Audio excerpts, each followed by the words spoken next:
வணக்கம். இன்னைக்கு நாம ஒரு செம்ம இன்ட்ரெஸ்டிங்கான விஷயத்தை அலச போறோம். பழைய ஏற்பாட்டுல வர்ற ஒரு ஸ்பெசிஃபிக்கான இடத்தை பத்தி ஆழமா பார்க்க போறோம். அந்த இடத்தோட பேரு காதேஷ் பர்னேயா. காதேஷ் பர்னியா? ஆமா. இது ஏதோ சரித்திர புத்தகத்துல வர்ற ஒரு ஊர் பேர் மாதிரி இருக்கலாம். ஆனா இது சும்மா மேப்ல இருக்கிற ஒரு புள்ளி மட்டும் இல்ல. நிச்சயமா இல்ல. ஒரு தேசத்தோட தலையெழுத்தையே தலைகீழா மாத்தி போட்ட இடம் இது.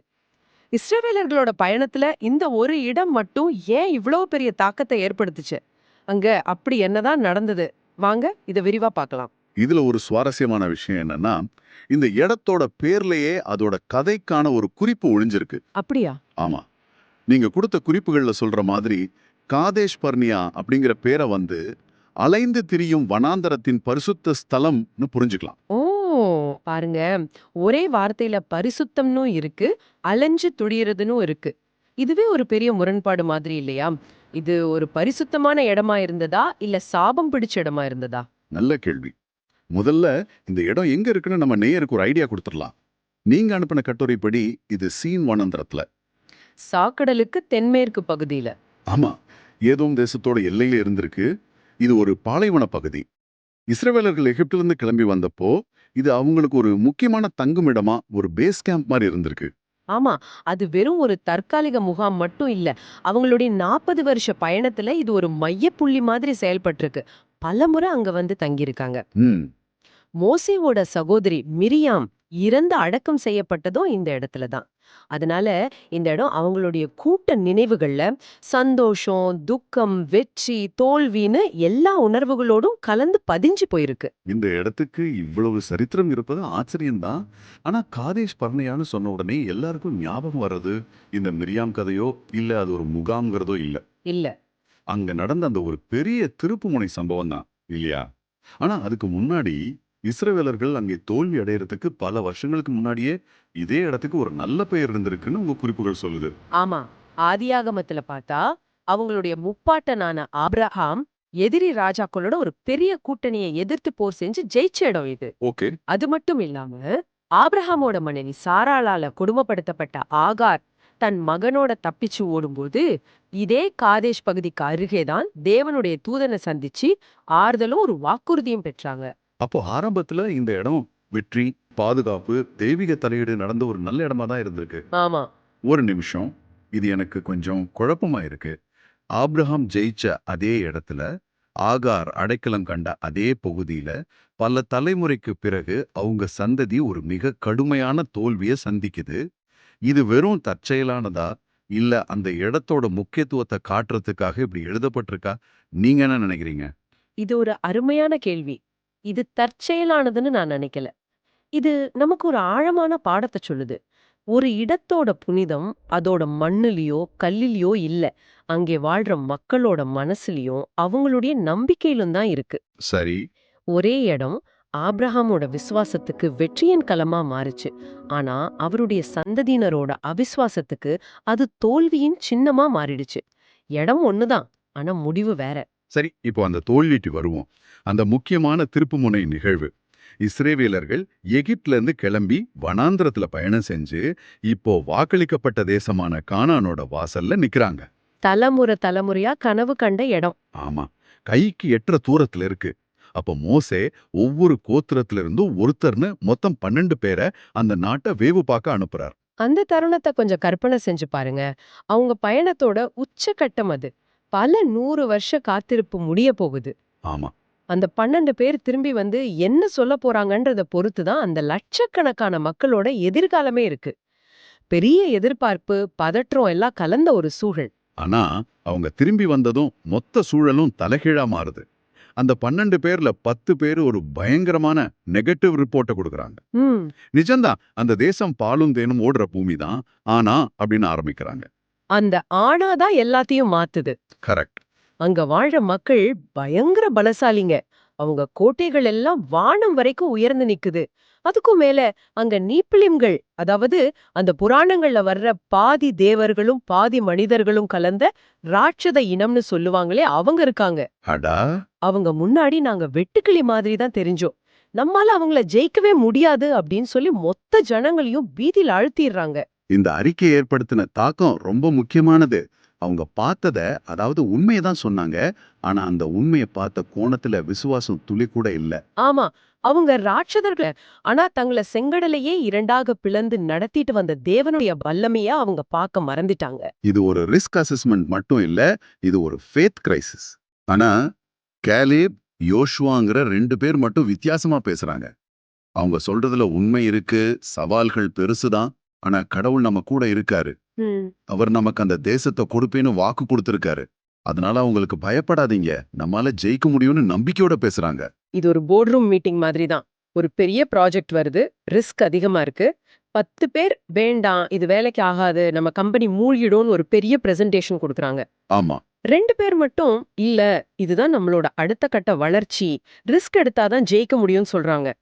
பெரும்பாலும் அந்த 10 பேர் சொல்ற பயம் தான் ஜெயிக்கும். ஏன்னா பயம் ஒரு தொற்று நோய் மாதிரி ரொம்ப வேகமா பரவும். அங்கேயும் அதுதான் நடந்திருக்கு. மக்கள் அந்த 10 பேருடைய பயத்தை நம்பி கடவுளுக்கு எதிரா முறுமுறுக்க ஆரம்பிச்சிட்டாங்க. என்னன்னு சொல்றாங்க? எங்களை இங்க சாகடிக்கவா எகிப்துல இருந்து கூட்டிட்டு வந்தீங்க? இதுக்கு அங்கேயே செத்துருக்கலாமே. வாங்க, நாம வேற ஒரு தலைவனை நியமிச்சுக்கிட்டு திரும்ப எகிப்துக்கே போயிடலான்னு பேச ஆரம்பிக்கிறாங்க. அடேங்கப்பா, அடிமைத்தனத்துக்கே திரும்பி போக துணிறாங்க. ஆமா, அவங்களுடைய இந்த அவிசுவாசத்தோட விளைவு ரொம்ப கடுமையா இருந்துச்சு. தேவன் ஒரு தீர்ப்ப குடுக்கறார்.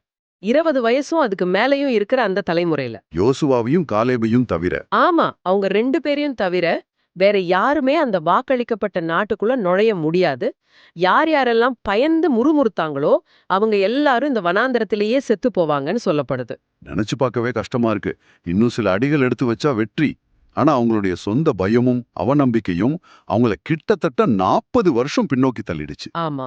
அந்த தலைமுறை மொத்தம் மரிச்சு போற வரைக்கும் அடுத்த 38 வருஷங்களுக்கு அவங்க அந்த வனாந்தரத்திலே சுத்தி திரியணும்னு தீர்ப்பு வந்துருச்சு.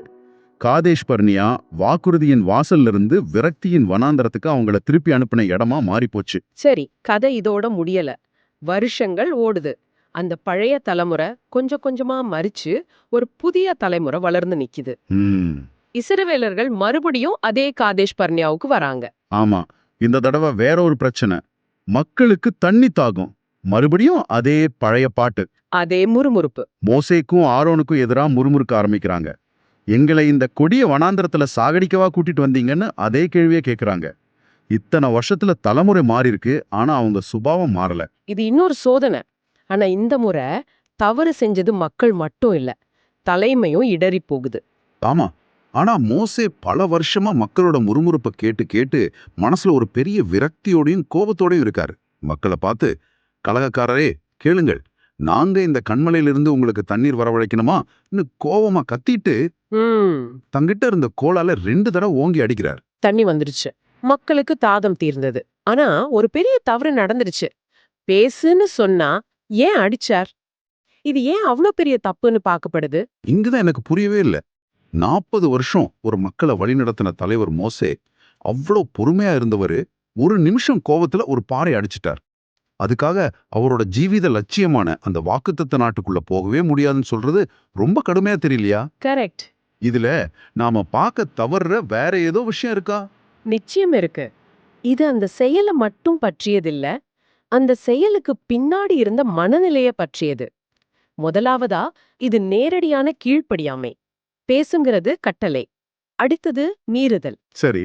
இரண்டாவதா, அதுவும் ரொம்ப முக்கியமா, அவர் மக்களின் முன்னாடி கடவுள மகிமைப்படுத்த தவறிட்டார். அவர், நாங்க தண்ணீர் வரவழிக்கணுமா?ன்னு கேட்டது. ஆமா, நாங்கன்னு சொன்னார். கரெக்ட்.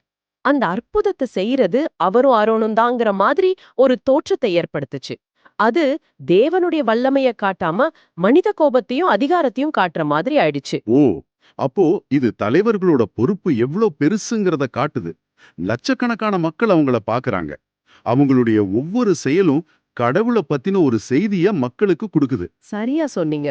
மோசேயோட அந்த ஒரு செயல் கடவுளுடைய பரிசுத்தத்தையும் பொறுமையையும் கிருபையையும் மக்கள் முன்னாடி சரியா பிரதிபலிக்கல. அதனால அதே காதேஷ் பர்னியாவுல முதல் தலைமுறை எப்படி அவிசுவாசத்தால தோத்து போச்சோ, ம். அதே மாதிரி அவங்களுடைய மாபெரும் தலைவர்களான மோசேயும் ஆரோனும் கீழ்ப்படியாமையால தோத்து போனாங்க. அந்த இடத்தோட சோக வரலாறு தொடர்ந்தது. அப்போ காதேஷ் பர்னியாவுல இருந்து நாம கத்துக்க வேண்டிய பாடம் என்ன? இது வெறும் ஒரு இடத்தோட கதை இல்ல.